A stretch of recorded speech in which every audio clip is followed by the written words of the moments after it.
গর্ভাবস্থায় মাঝে মধ্যে তলপেটে কোমরে ব্যথা, এই ধরনের ব্যথা যন্ত্রণা প্রায় প্রত্যেকটা গর্ভবতী মায়েরা কোনো না কোনো সময়ে অনুভূত করে থাকে। আর যখনই ব্যথা ওঠে এক্ষেত্রে স্বাভাবিকভাবে এক ধরনের ভয় কাজ করে, যেটা হওয়া স্বাভাবিক নাকি অস্বাভাবিক। এক্ষেত্রে বাচ্চার কোনো ক্ষতি হয়ে যায়নি তো, বা এই সময় কি করব? চলুন, এই বিষয়ে অনেকের প্রশ্ন রয়েছে, আজকে ভিডিওতে এই বিষয়ে আলোচনা করব। নমস্কার, দেশকুন পঞ্চু আরেকটি নতুন ইনফরমেটিভ ভিডিওতে সবাইকে অনেক ওয়েলকাম, অনেক ভালোবাসা। তো আজকে ভিডিও মূল আলোচনা হলো গর্ভাবস্থায় তলপেটে এবং কোমরে ব্যথা হওয়া কারণ কি, এই সময় কোন ক্ষেত্রে এটি বিপজ্জনক হতে পারে, এই সময় কি করবেন, তাছাড়াও তলপেটে এবং কোমরে ব্যথা হওয়াটা কিসের লক্ষণ, এ বিষয়ে অনেকে জানতে চাইছেন, ছেলে নাকি মেয়ে। চলুন ভিডিওটা শেষ পর্যন্ত দেখুন।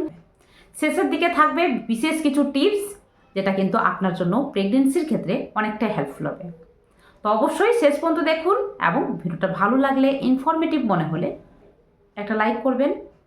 যদি কোনো প্রশ্ন থাকলে অবশ্যই প্রশ্ন করবেন, এবং পারলে চ্যানেলটিকে সাবস্ক্রাইব করে পাশে থাকবেন। চলুন ভিডিও মূল বেশি যাওয়া যাক।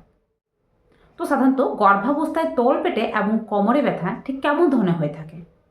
এই সময় যেটা হয়ে থাকে যে কখনো তলপেটের জায়গায় খুব বেশি ভারী ভারী লাগছে, আবার কখনো ডান সাইডে ব্যথা করছে, আবার কখনো বাম সাইডে ব্যথা করছে, আবার কখনো কখনো যেটা হচ্ছে যে তলপেটের মাঝে মধ্যে ব্যথা অনুভূত হচ্ছে। ঠিক তেমনি কোমরের জায়গাটিতেও থেকে থেকে ব্যথা অনুভূত হচ্ছে। কখনো উঠছেন, কখনো বসছেন, বা কখনো ঘুমোতে যাচ্ছেন, বা এ পাশ থেকে ও পাশে যখন করছেন মনে হচ্ছে ব্যথা করছে। তো এই ধরনের ব্যথা যন্ত্রণা অস্বাভাবিক নাকি অস্বাভাবিক? দেখুন, গর্ভাবস্থায় কিছু কিছু কারণের জন্য তলপেটে ব্যথা, কোমরে ব্যথা হওয়াটা পুরোপুরি স্বাভাবিক। তবে এমন কিছু কারণ রয়েছে যে কারণগুলোর জন্য আপনার তলপেটে ব্যথা এবং কোমরে ব্যথা যদি হয়ে থাকে, সেক্ষেত্রে কিন্তু আপনার বাচ্চার মারাত্মক ক্ষতি পর্যন্ত হতে পারে। তো এই সময় বিশেষত কোন কোন কারণের জন্য ব্যথা হলে আপনি নিশ্চিন্ত হতে পারেন, বা কোন ধরনের ব্যথা দেখলে আপনি নিশ্চিন্ত হতে পারেন, আর কোন ধরনের ব্যথা দেখলে আপনি অবশ্যই ডাক্তারের কাছে যাবেন, চলুন সেই বিষয়টা জানি। তো এই বিষয়ে প্রথমে পেটে ব্যথার কারণগুলো বলি। দেখুন, সাধারণত গর্ভাবস্থায় যেটা হয়ে থাকে যে যখনই আমরা প্রেগনেন্ট হওয়ার পরেই স্বাভাবিকভাবে শরীরের মধ্যে বিভিন্ন রকম হরমোনাল পরিবর্তন হয়ে থাকে। এবারে হরমোনাল পরিবর্তনের কারণে স্বাভাবিকভাবে এই সময় প্রায় প্রত্যেকের ক্ষেত্রে যে ডাইজেস্টিভ সিস্টেম রয়েছে বা হজমের যে শক্তি রয়েছে সেটা কিন্তু কমে যায়। এক্ষেত্রে এই সময় আমাদের খাবার কিন্তু ঠিকঠাকভাবে হজম হতে চায় না, ঠিকঠাকভাবে হজম হতে পারে না, কারণ এই সময় যে ডাইজেস্টিভ সিস্টেমের যে কার্যক্ষমতা সেটা কিন্তু লুজ হয়ে যায় হরমোনাল পরিবর্তনের কারণে। সেক্ষেত্রে এই সময় কোষ্ঠকাঠিন্যের সমস্যা, গ্যাসের সমস্যা, অ্যাসিডিটির সমস্যা প্রায় প্রত্যেকের ক্ষেত্রে কম বেশি থাকে। তবে এই সময় আপনার ক্ষেত্রে যদি গ্যাস অ্যাসিডিটির সমস্যা বেশি থাকে, তাই সেক্ষেত্রে কিন্তু তলপেটে ব্যথার সমস্যাটা কিন্তু দেখা দেবে। সেটা অবশ্যই আপনার পেটের উপরিভাগের জায়গাটিতে একটু বেশি দেখা দেবে, এবং তলপেটের জায়গাটিতে হালকা পরিমাণে অনুভূত হবে। এবং যেই ব্যথাটা স্বাভাবিকভাবে আপনি গ্যাস করলে বা এই সময় আপনি ঠিকঠাকভাবে টয়লেট করলে ঠিকঠাক হয়ে যাবে। 2 নাম্বার, এই সময় যেটা হয়ে থাকে যে যতটা প্রেগনেন্সি এগিয়ে যায় আপনার জরায়ুর আকার কিন্তু বৃদ্ধি পেতে শুরু করে। মানে জরায়ুর মধ্যে বাচ্চা রয়েছে, এবারে বাচ্চা যতটা বৃদ্ধি হবে সেই বাচ্চাকে জায়গা দেওয়ার জন্য আপনার জরায়ুর আকারও কিন্তু বৃদ্ধি পেতে শুরু করে। তো এই সময় জরায়ুর যে কর্মবর্ধমান আকার, যার ফলে আশেপাশে যে অর্গানসগুলো রয়েছে, পেশিগুলো রয়েছে, সেগুলোর মধ্যে কিন্তু চাপ পড়ছে, যার কারণে কিন্তু এক ধরনের ব্যথা কিন্তু আপনার ক্ষেত্রে অনুভূত হতে পারে তলপেটের জায়গাটাতে। এমনকি এই সময় যেটা হয়ে থাকে যে বাম সাইডে ডান সাইডে ব্যথা হয়। এটা কেন হয়? এটা সাধারণত গর্ভাবস্থায় যেটা হয় যে আপনার যে লিগামেন্টসগুলো রয়েছে, বিশেষত জরায়ুর আকার বৃদ্ধির কারণে এই সময় লিগামেন্টসগুলো, মানে জরায়ুকে আষ্টে পৃষ্ঠে ধরে রেখেছে যে লিগামেন্টসগুলো, সেই লিগামেন্টসগুলোর উপর কিন্তু টান পড়ে, বা পেশিগুলোর উপর কিন্তু টান পড়ে, যার কারণে আপনার ডান পাশে হালকা ব্যথা, বাম পাশে হালকা ব্যথা কিন্তু অনুভূত হতে পারে। তাছাড়াও গর্ভাবস্থায় যেটা হচ্ছে যে বিশেষত প্রেগনেন্সির শেষের দিকে, মানে শেষের 3 মাসে, এই সময় আপনার ক্ষেত্রে মাঝে মধ্যে এক ধরনের ফলস লেবার পেন বা ব্রাক্সটন হিক্স কন্ট্রাকশন নামে এক ধরনের কিন্তু প্রসবের ব্যথা দেখা দেবে। যে প্রসব ব্যথাকে নকল প্রসব ব্যথা বলা হয়, আর এটা মাঝে মধ্যেই আপনার তলপেটের জায়গাটাতে অনুভূত হতে পারে। এই ধরনের ব্যথা কিন্তু স্বাভাবিকভাবে মাঝে মধ্যে আসবে, এর সঙ্গে একটু হালকা পেট শক্ত হয়ে যাওয়ার সমস্যা দেখা দেয়, এবং এই পেটে ব্যথাটা কিছুক্ষণ থাকছে আবার নিজে নিজে চলে যাচ্ছে। তো এই সময় যেটা হয়ে থাকে যে আপনার প্রেগনেন্সি ডেলিভারি ডেট যতটা কাছে আসবে, আপনার এই ধরনের ব্যথা কিন্তু একটু বেশি পরিমাণে লক্ষ্য করা যাবে। যেটা কিন্তু স্বাভাবিকভাবে কিছুক্ষণ থাকে আবার চলে যায়, এর জন্য কোনো কিছু করার প্রয়োজন পড়ে না। তবে এই সময় এটা হলেই আপনি বুঝে নেবেন যে আপনার পুরো বডি কিন্তু ডেলিভারির জন্য প্রস্তুত হচ্ছে। তো এই রকম ব্যথা হওয়াটা পুরোপুরি স্বাভাবিক। তো এই সময় আপনার ক্ষেত্রে তলপেটে ব্যথা হলে যেটা করবেন যে এই সময় কোনো ধরনের ভারী জিনিস তুলবেন না। কোনো ধরনের ভারী জিনিস তোলা বা ঝুঁকে কোনো কাজ করা যাতে পেটের উপর যদি চাপ পড়ে সেক্ষেত্রে কিন্তু তলপেটে ব্যথা করবে। এমনকি এই সময় ঠিকঠাকভাবে রেস্ট নিন, ঠিকঠাকভাবে জল খান, হেলদি খাবার খান, ফাইবার রিচ জাতীয় খাবার খান। বলতে গেলে এই সময় ভাত, ডাল, রুটি, ওটস এগুলো কিন্তু পর্যাপ্ত পরিমাণে খান এবং অবশ্যই জলটা ঠিকঠাকভাবে খেতে হবে যাতে কোষ্ঠকাঠিন্যের সমস্যাটা কম পরিমাণে হয়। আপনার ক্ষেত্রে কোষ্ঠকাঠিন্যের সমস্যা যত কম হবে আপনার ক্ষেত্রে তলপেটে ব্যথা হওয়ার সমস্যা কম হবে। এই সময় তেলে ভাজা, ঝাল জাতীয় এই ধরনের খাবার কিন্তু অ্যাভয়েড করুন।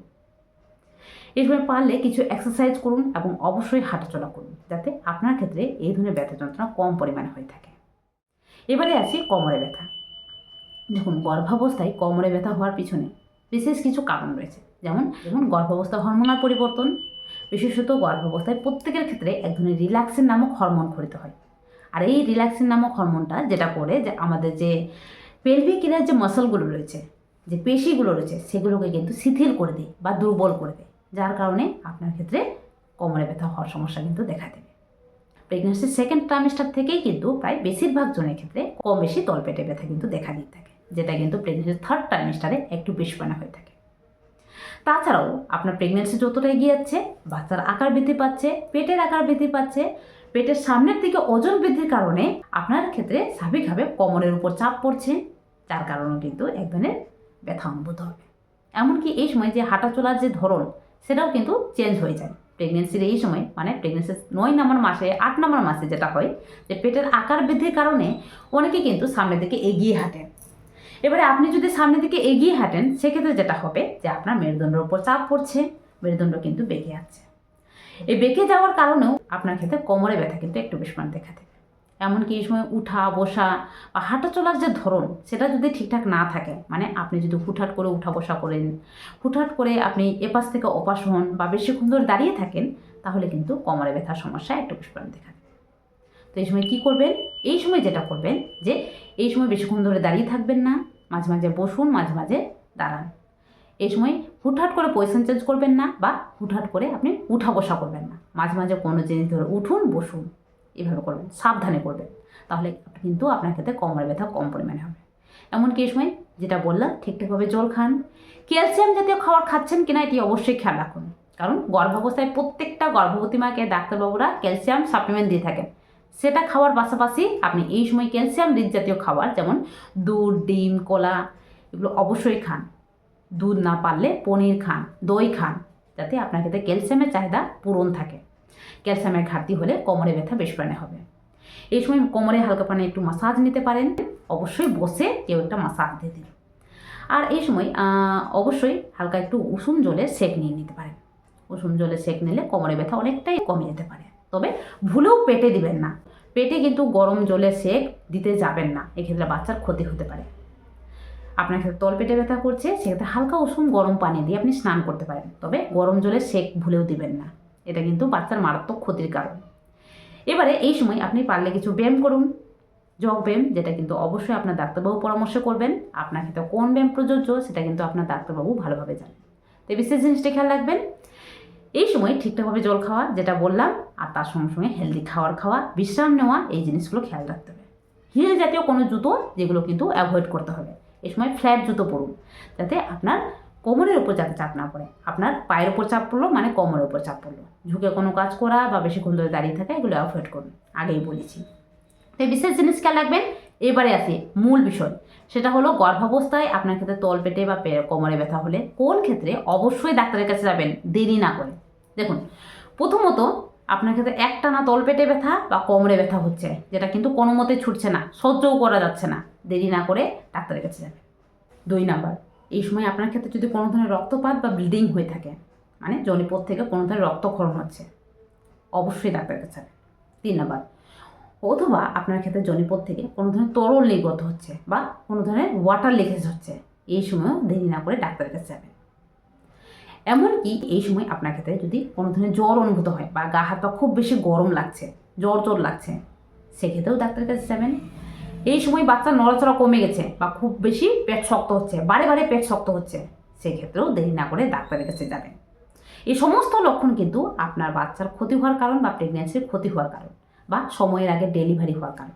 এই সময়ে দেরি না করে অবশ্যই ডাক্তারের কাছে যাবেন। আপনি যত তাড়াতাড়ি ডাক্তারের কাছে যাবেন তত তাড়াতাড়ি ট্রিটমেন্টের মাধ্যমে এগুলো কিন্তু সম্ভাবনা কমানো যেতে পারে। তো অবশ্যই এই বিশেষ জিনিসগুলো খেয়াল রাখবেন, তবে টেনশনে পড়বেন না।